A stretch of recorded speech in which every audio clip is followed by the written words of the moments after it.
Story 1. People who always have a better story than you just told often begin a sentence with, "That is nothing, one time I." Story 2. When people urinate on the toilet seat or floor and do not clean it up, it is very inconsiderate. Please be responsible and maintain cleanliness for everyone's comfort. Story 3. People who introduce themselves by their professional titles in casual conversation. It feels like the academic equivalent of removing the muffler from your Honda Civic. Story 4.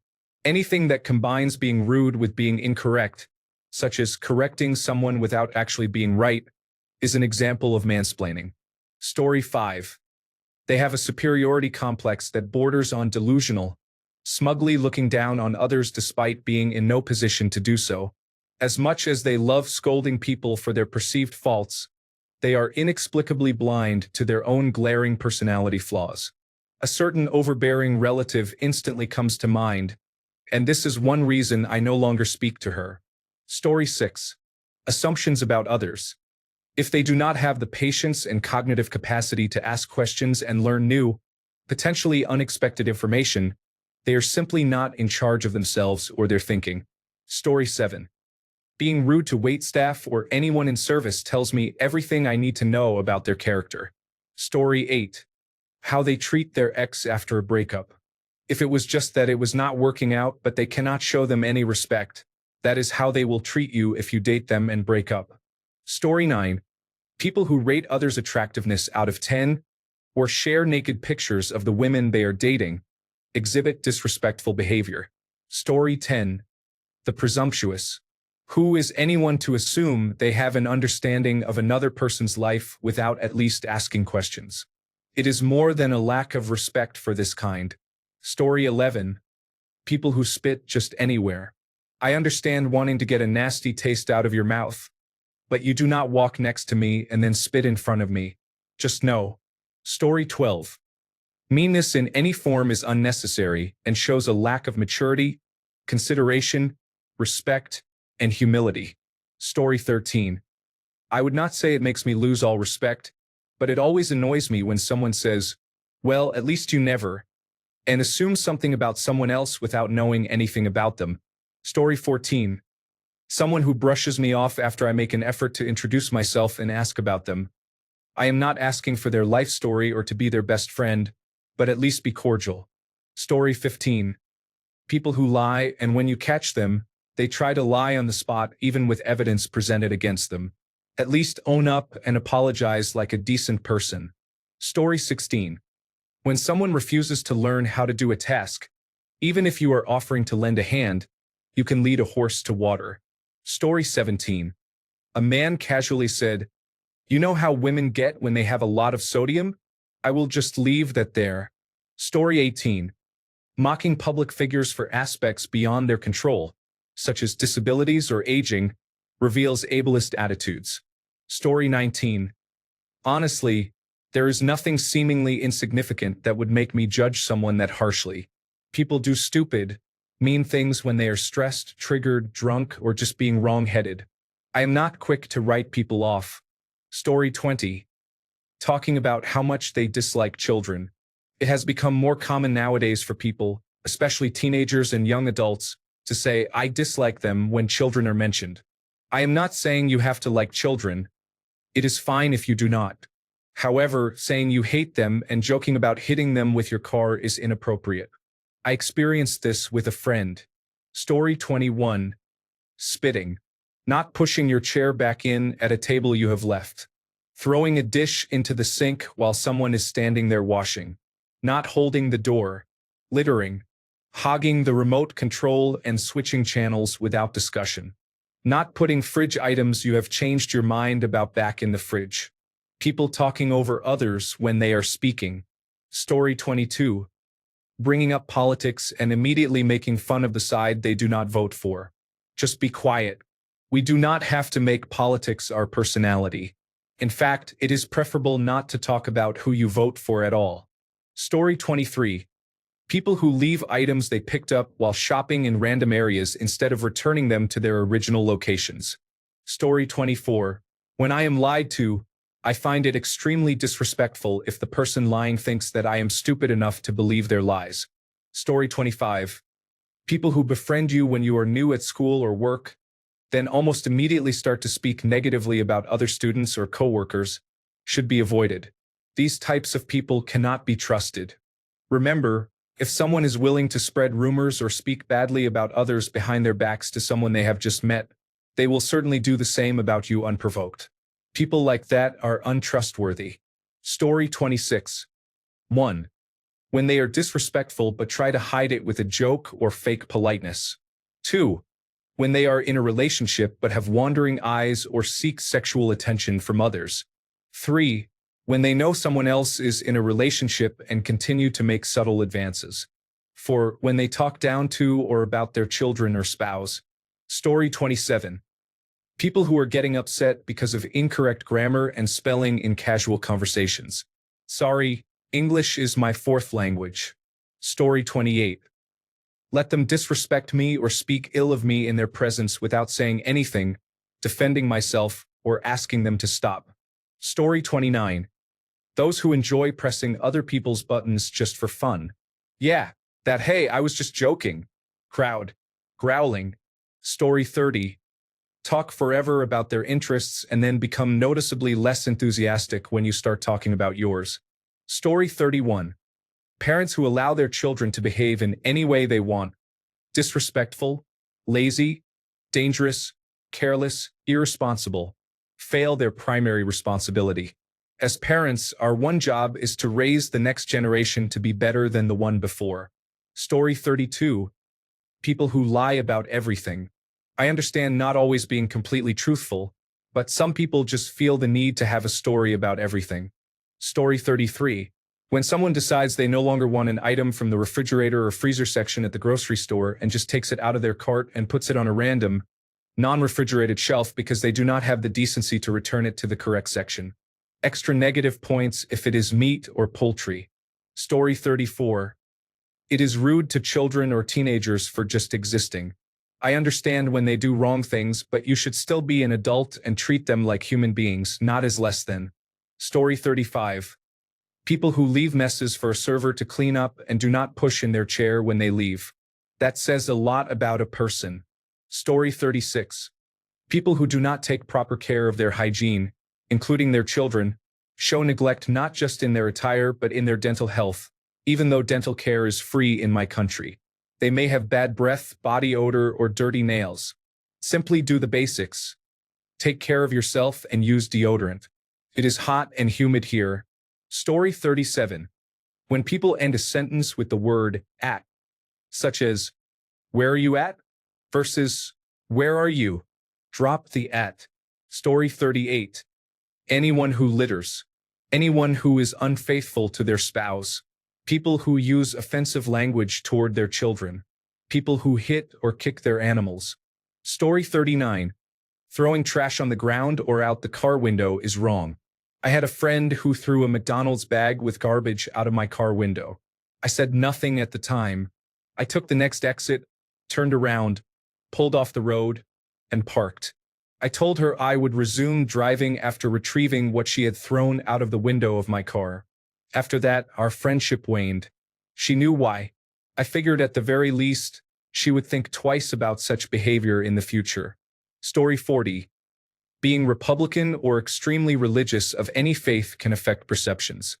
As a male, I also lose respect for many other men who feel they can safely say sexist and racist things around me. The common phrase is not all men, but it is quite close to the truth. Story 41. I know exactly what you are going to say. And it's close, cousin. I know exactly what you are thinking. Story 42. Some common grammar mistakes drive me crazier than they should, and I will not take the person seriously. It is also frightening how many supposed educational YouTubers make these mistakes, especially in history and law. You would not have passed your exams with those errors and now have no authority on the topic. Some examples are 1. A lot, this is 2 words. It does not exist as 1 word. 2. A while, incorrect in, I'll be gone for a while. Correct usage is, stay a while. 3. Lose, if you tell me I will lose your respect, you have already lost mine. 4. It's incorrect in the dog ran for its food. The correct form is its. Many others exist, but writing the above has made me hyperventilate. I am leaving to scream into a pillow. Story 43. When you don't put the toilet seat down, double the dislike if there is urine on the rim of the toilet or on the floor. Story 44. When people say, to be honest with you, the question immediately comes to mind. What have you not been honest about up to this point? Story 45. A person I have had immense respect for voted for former President Donald Trump. We clearly do not share the same values. I cannot be around people like that. They voted for a criminal because he promised higher returns to 401k retirement accounts. We all know that is never going to happen. They voted against wives, daughters, aunts, grandmothers, and people of color. These are significant issues, and yet they voted to make their bank accounts bigger. Are you kidding me? I no longer speak to more than half of my in-laws, and I never will again, except to remind them when they are destitute. Story 46. How people eat and their manners while eating often reveal more than one might think. Consider these as small acts of consideration. Do they talk with food in their mouth? Do they chew with their mouth open? Do they take all the sauces and dips? Do they offer to hand things to others? Story 47. People who joke about certain mental health conditions, such as, oh my God, I got friend-zoned, I'm so depressed, or I am acting so bipolar today, are mainly young teens who do not know better. This also applies to people who minimize mental health, saying things like, you must be off your medication because you are acting bipolar, or it is not that hard to just be happy. Story 48. It suits them well. I hate those people. For me, he is a person who does not deserve my respect. Story 49. Some of these people are psychotic. I have seen several grammar enthusiasts. 2. Do not spit in public. Many are not rude without contextual exceptions. Story 50. Being rude to customer service, retail, or restaurant workers and not putting away their shopping cart when they are done. Story 51. People who constantly intrude on professional conversations or discussions because they know important or influential people in the field. For example, saying, I worked with name person or group, have you heard of them? Or my colleague name says, knowing that the other person has heard of them and will likely be impressed or intimidated. Story 52. People talk about very specific things in their job to people who do not work in the same field to appear better. For example, I completed 16 or 72 units with a Krag wrench and osimeter in an hour. Meanwhile, Tom only completed 9G94 units, and he had a dosimeter and a pinch rod with the new 763 WZF. As if we have any clue what that means. Story 53. If, instead of saying vice versa, they say vice versa. Yes, I know it is completely Seinfeldian, but it is my answer and I am sticking with it. Story 54. People who cannot use utensils correctly or eat properly. My daughter, age 21, brought her boyfriend home, and he holds his fork like a 3-year-old and slurps his pasta. I swear I am going to lose it soon. Story 55. Wearing sunglasses indoors or while talking to someone is unusual, unless you are outside and the sun makes it hard for your eyes, or if you have had eye surgery that requires sunglasses, take them off. It is strange to talk to someone when you cannot see the look in their eyes. I wear vision glasses that darken when exposed to the sun, and I always make it clear and apologize because I cannot take them off when talking to people since I am technically blind without them. Story 56. Subtle condescension meant to be funny, especially at someone else's expense. If it is meant for me, forget you. But saying it to me about another person is unpleasant. Goodbye. Story 57. You drivers who avoid the zipper merge and merge early, I see you in my rearview mirror. You could have followed me to greatness, to glory, to up to 40% more traffic efficiency during a lane closure. But instead you submit to the tyranny of the imagined opinions of strangers, and your weakness disgusts me. Story 58. People who have a Doctor of Philosophy degree and drop it into conversations or expect people to use doctor when addressing them, or have it displayed everywhere. For example, signing emails as Dr. So-and-so or their LinkedIn profiles as Dr. So-and-so are being pretentious.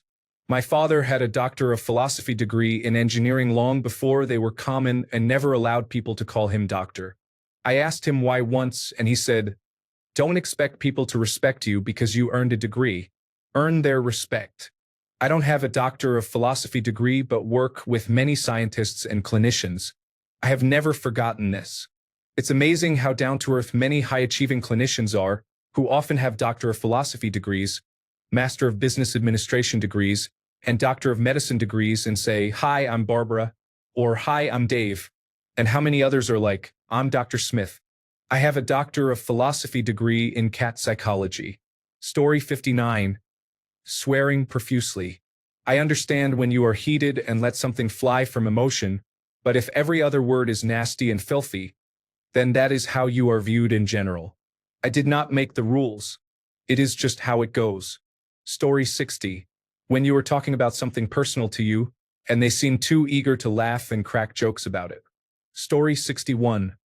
The lack of intelligence behind false information. Your ignorance is harming the world. When a Christian says, "Well, I will pray for you," in response, "Leave me out of your racist purity group." Story 62. When you treat people the way you want to be treated and they do not reciprocate, it is disappointing. For example, when you are kind to someone for a while and they are unkind to you, all respect is lost. I do not tolerate that. Story 63. Grammar. If I am going to take the time to be specific with my board choices, I need to clearly articulate the information I am attempting to transfer. You should too, darn it. Story 64. People who always put others down and never have a single positive thing to say. I do not need that negativity in my life. Story 65. People who ignore me or try to ignore someone without a specific reason usually come across as arrogant. Story 66. I had a story. My friend and I went for cocktails on a girls' night. Some guys joined us. They wanted to get to know us and offered to order drinks. We refused. We started having a casual conversation and were getting along quite well. Then one of them casually mentioned that he always carries condoms with him, took them out, and showed them to us. It was just terrible. Such hints are disgusting. Story 67. 1. Smoking, especially when cigarette butts are dropped everywhere or near eating areas. When drivers do not use their turn signals. Story 68. When people spell my name wrong in emails. Yes, I have a name that has two ways of spelling it, but my name is in the email and appears in their inbox, and yet they still use the other spelling. I feel this is disrespectful. Story 69. People who tell you what you should do when they are literally 22 years old and their father pays for everything. So tell me, little lady, what should I do here? I am perfectly capable of self-destruction on my own. Thank you. Story 70.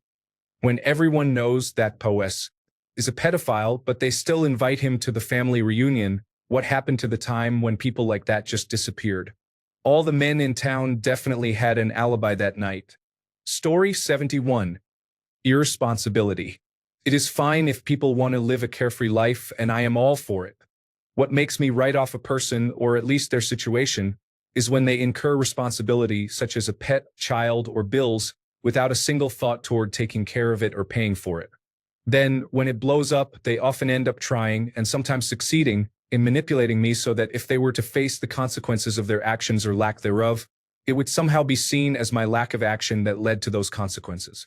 This has been the case with my parents, sisters, wife, and some friends. Everything seems to happen on pure impulse. My advice or concerns are dismissed, and then down the line they repeat the same behavior. I am so tired of being surrounded by children. Story 72. Lie, I can understand if it's a joke sometimes, but most of the time I hate liars, even if it's a small thing. And it's worse if it's an older person. I believe in the power and value of words and hate people who make light of them. Words only have value if the person who said them protects their value, and one wrong word can make everything they said lose value. I often consider older people to have more wisdom, not in every aspect but at least some aspects. But if they make light of their words, then it just makes their words feel insignificant, not worth hearing or even thinking about. Story 73. When it is blatantly obvious that they did not listen to a word you said and just waited for their turn to speak. Really bad, though. You are in the middle of telling them something, and you notice their eyes light up at a certain detail you mentioned. When you finish, their response is a personal story about themselves that has nothing to do with what you just said except for that one detail. They heard that one thing and did not pay attention to anything else. You could be telling them about the struggle you are having with something like lung cancer, and they hear you describe the symptoms you are experiencing. They recognize one symptom they have experienced before and say, "Oh yeah, I once had a cold so bad that I had to call out sick from work. I really hate that." Story 74. People who say they are open-minded, get along with everyone, and respect all often are the first to disrespect someone. They think they know everything, but they are a waste of oxygen, bones, and flesh. Story 75. There are some words in the German language that do not really exist, but some people use them, which for me always suggests they are uneducated or unintelligent. An example would be someone casually saying, "I am the onliest person. Ich bin die einzigste Person." If people do that, I lose a lot of respect for them and their abilities. They suddenly appear less intelligent to me. Another issue is the German use of we and als. You use we if something is the same and als if something is smaller or bigger. Some people, however, use we for smaller and bigger too, which is incorrect. You could compare it to English saying, "I am taller as you" instead of than. Some people even say, "I am taller as than you are." Instant loss of respect. Story 76. When body language and spoken words are not aligned, it can indicate different things. It could be a kind person trying to hide their insecurity. It could also be someone attempting to suppress a lot of anger. Either way, it scares me. I hate lies and I hate when someone denies what I can clearly tell is untrue. Puts me in fight or flight mode instantly. Story 77. People lose all respect for someone over something small and trivial. Why are you so fragile? Story 78. When people clearly express who they are, but their behavior contradicts their words. Story 79. If they say something that indicates they do not care about animal well-being and do not see animals as living, breathing beings, such as, "It's just a dog," there is no respect for them afterward. You can be whoever you want.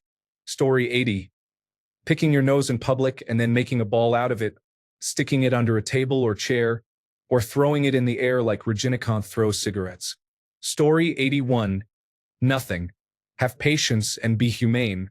Why would a tiny, seemingly insignificant thing instantly make you lose all respect for someone? I would not consider such a person even human. Story 82. People who talk over others. Talk over me once and I will address it, but if you keep going, I will walk away from the conversation.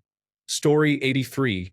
When someone cannot remember what something is called, you help them by giving them the name, such as a disease or movie title.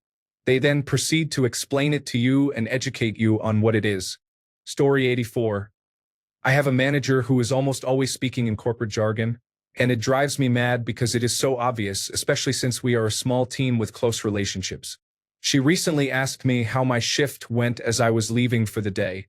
I told her how a coworker was very helpful, especially since we had a specific type of customer only she could assist that day. My manager responded with, "Thanks for the feedback," in a monotone voice, like an automated phone system. I had just shared something meaningful and expressed genuine appreciation for someone on her team who went above and beyond, and that was her entire response. Not even a "wow, that's great. Thanks for letting me know," or a "that's good to hear." Just corporate jargon that felt like, "I heard you but don't care." Suffice it to say, her words hold no meaning for me anymore. Story 85. Constant cursing is just a pet peeve for me, I guess.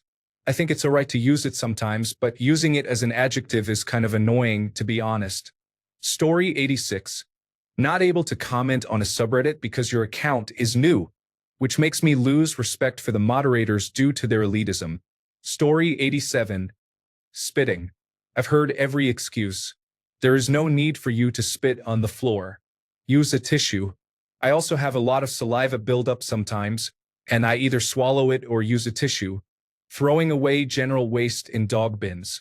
These bins are designated for a reason. I am tired of people throwing away their ice cream cups in the dog bins because they could not be bothered to walk 2 meters to reach the regular bin. Being in a restaurant, yelling "waiter," and waving at waiters and waitresses to come over is degrading and rude. Just wait patiently for the waiters to look in your direction and politely raise your hand. If you are going to address them, use sir or ma'am instead of calling them out by their job title as if they are below you. I am not a waitress and have never been one. I know that some waiters do not mind, but it bothers me. I highly value respect and dignity. Cutting lines. Wait like the rest of us. Not cleaning up after yourself because that is what cleaners are for. Cleaning staff should only be responsible for quick cleans and handling accidents. They should not be responsible for cleaning everything. If you are at a fast food place and you are done, dispose of your tray properly. Story 88. People who think toilet paper alone is sufficient. Nothing gets on my nerves more than that. Some even believe that washing hands is optional. Story 89. Not smiling in a picture. Unless you are sitting for a 19th century portrait, smile. It is very unbecoming. Story 90. Well, actually, just before they correct someone on some insignificant error, or when they blurt out the Latin name for some animal or plant that they just mentioned. Nobody asked, buddy. Just shut up. Story 91. Talking negatively about cats. I don't mean in the affectionate way that we all do. Everybody calls Duchess Fluff Nugget a jerk for pooping in our shoe. We've all joked about eating Lord Wigglebottom if he knocks another mug off the coffee table. I mean casually joking about torturing and killing small animals. Even the seemingly small things like, it's just a cat. How far do you think I could kick it? And so on. All the tiny little clues that reveal a person's lack of empathy towards small creatures. I spent 3 years in Central Texas in a town with many stray cats. I met many people who said horrible things as if it was completely normal, and it happened often enough to motivate me to start fostering local strays. I even had coworkers at my previous pest control job who made cruel jokes, such as calling my kittens single-use toys. This behavior is usually rare, but Central Texas was particularly bad. Story 92. People who put their entire plate, including the napkin, directly into the kitchen sink. Thank you. Now, whoever washes the dishes has to remove a soggy napkin. Story 93. People who have a "that is just the way it is," or "life is not fair," get used to it attitude. I am not naive. I know life is not always fair. But this mentality is a major reason why life remains unfair. Story 94. If I find out a person likes musicals, I lose a bit of respect for them. I do not think I would lose all respect for someone unless they did something unforgivable, like molest a child or give political opinions on TikTok. Story 95. People who are okay with speaking negatively about someone or calling someone names for no valid reason. Making fun of someone for who they are or what they look like is a waste of time and is never beneficial to anyone. I always see friends and people differently if I hear them getting too comfortable doing so. Story 96. Whenever someone has a friend in distress and responds with, "It is not my obligation to help them," as an excuse to refuse support, they may be technically correct. However, as someone who is supposedly their friend, if you do not feel even the most basic desire to provide comfort, it shows how little you value friendship and human connection. This generally reveals a person to be very selfish and unempathetic. Story 97. When you are in a conversation with someone and you try to say something, they look at you as if they are listening, but their response clearly shows they were not paying attention at all. They either use the last thing you said as a reference point to jump into a different topic, or they act as if you never said anything. They can be very nice apart from that, but it still instantly makes me want to leave the conversation. Story 98. People who say they hate someone based on their political, religious, moral, or ethical views. That is just a turn-off for me. I may not necessarily agree with their opinion, but I do not have to remove them from my life based on that alone. Story 99. When you're talking about pet peeves and someone does the thing and says, "Oh my bad, man, I forgot." Like you didn't just say it. One time I was talking to a guy, just me and him, about how I hate when people put my filters and papers in the tobacco pouch after using it because tobacco gets all over the pack of papers. Then the guy who was rolling a cigarette as I was telling him this did exactly that. Story 100. People who cannot acknowledge your feelings before defending themselves. Anyone who puts someone down for being themselves or for their passion. People who say, you always, or you never, in most contexts. Story 101. People who base their respect for others on tiny, seemingly insignificant things. I also do not like voters who focus on a single issue. Story 102. Extreme people-pleaser personalities without any integrity, who say yes to things they do not want to do but think they are polite. How can I trust you? In my opinion, it is called lying. Story 103. Using the passing lane for reasons other than passing, thereby setting the speed limit for everyone. It is self-absorbed. Story 104. Even if my boyfriend and I are in a toxic relationship, why would you even care? She said with a smile on her face. He is physically aggressive and emotionally abusive. She did not say that to me, but to all her friends who tried to warn her. Story 105. Talk on your phone at the urinal or in the public bathroom stall. In fact, talk loudly on your phone anywhere in public as if no one else exists. Story 106. Denying my advice only to do what I suggested, then act like it was their original idea. Story 107. Gossiping. If you say this about that person, what do you say about me? I hate gossip and do not trust people who engage in it. Story 108. When people literally do not listen when you talk. My brother does this, and it irritates me more than you would believe. I now stop mid-sentence when I see him tune out or whatever he is thinking about. Story 109. Having a conversation with someone only to stop listening the moment the other person talks, or cutting them off just so you can talk again, shows a lack of respect and self-awareness. Story 110. People talk over me.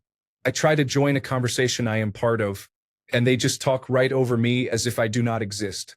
I have found that men do this more often, even the men in my family. Story 111.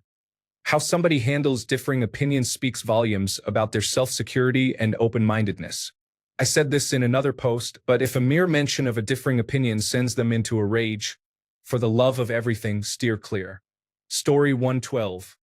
Picking their nose and slipping their finger into their mouth as if it is perfectly normal to eat their own body waste. Story 113. Heavily disliking cats is not in an I just don't care for them way, which you often see in people who have not had cats or just feel awkward around them. I mean people who despise cats or any animal that is not malleable or obedient to everything its owner wants it to do. This tells me that the person is a control freak and does not like something that will not bend to their will all the time. Story 114. Having a small penis, I would win any argument against them by saying, "Nana na na na, my penis is bigger than yours." Story 115. People who have no issue making others wait for them. I mean a repeated issue like it's a character trait of theirs. That friend or family member who you always have to lie to about when an event starts so they get there close to on time. That person you had plans with at noon but doesn't get there until 3. The household member who makes you late to everything because they can't get out the door on time. I understand executive function issues. I have attention deficit hyperactivity disorder myself. But when you really care about something, you set alarms and reminders for yourself and make an effort. I can understand maybe being a few minutes late, but I'm talking about people who are egregiously late, never apologize for it, and act like everyone should wait for them. Thanks a bunch for sticking around till the end of the video. Remember to subscribe, and until next time, stay awesome and goodbye.